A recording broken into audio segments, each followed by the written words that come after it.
Let's go over the United States now. Now, there's a new poll out that on the surface looks like it might be good news for former President Donald Trump. Sky News contributor Kristin Tate joins us now from Houston in Texas. Kristin, that poll, I think NBC did it, showed that Donald Trump extending his lead in the race for the Republican nomination.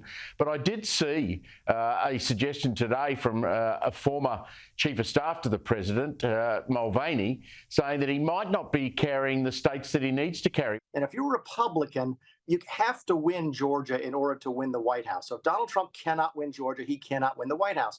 We're hearing the same stories, Danica, about out of Arizona and out of Nevada as well, that Donald Trump has just worn out his welcome in these critical swing states. What's your interpretation on that?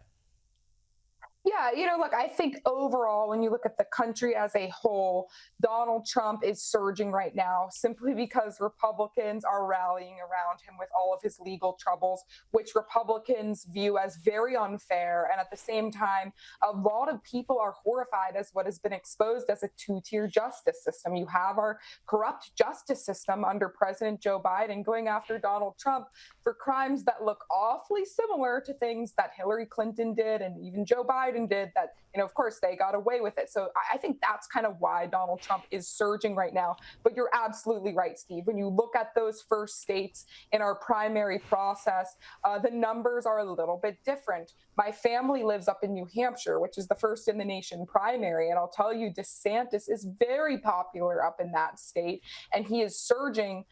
These campaigns are all going about it a little bit differently and deciding which states to target based on the strengths of that candidate. So it'll be very interesting to see how this plays out. As we all know, all of these polls may be totally different a few months from now. And after the first primary, everything might change. Let's say Ron DeSantis does really well in New Hampshire. That might influence states down the line. If this becomes a campaign about personality, I think Donald Trump has a very good chance of becoming the nominee. He has a larger than life personality. Republican voters love it. He's got that fighting spirit.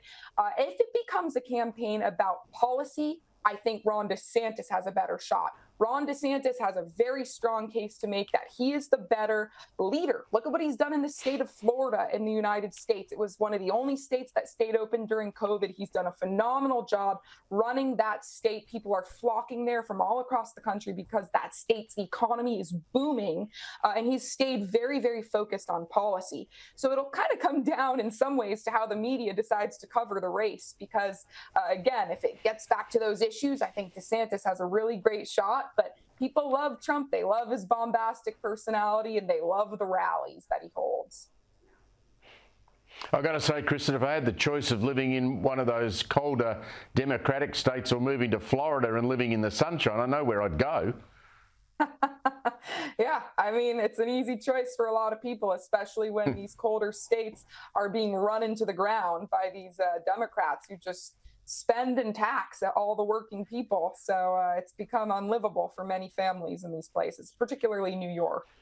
Yeah, I was amazed to read a couple of weeks back the Australian company Westfield built this beautiful big shopping centre right in the middle of San Francisco. You might have been there. It's been there probably about 10 years. I was there about 10 years ago when it opened. They're now going to shut that down because no one's going to downtown San Francisco to shop because of the decline it's in.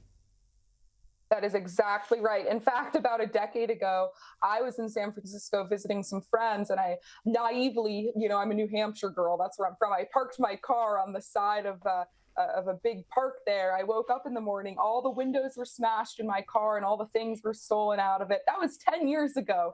It's gotten a lot worse since then.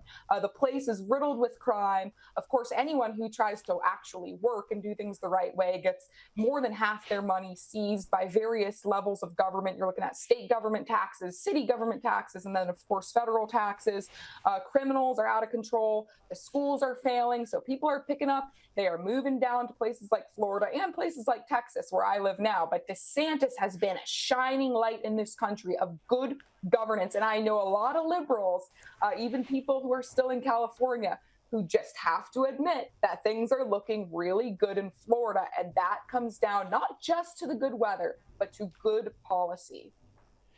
Kristin, given you're a Texas resident now, you'd always keep your eye on the border. How much is border control going to be an election issue? It's been an election issue, as you know, in Australia, election after election, when we had our issues with illegal boat entries. It seems to me from a distance that the US border is just leaking as bad as it ever has. Who's tougher on border control? Trump, DeSantis, Biden? Who? Well, I suspect DeSantis would be the toughest on border control. Of course, Trump would be much better than Biden.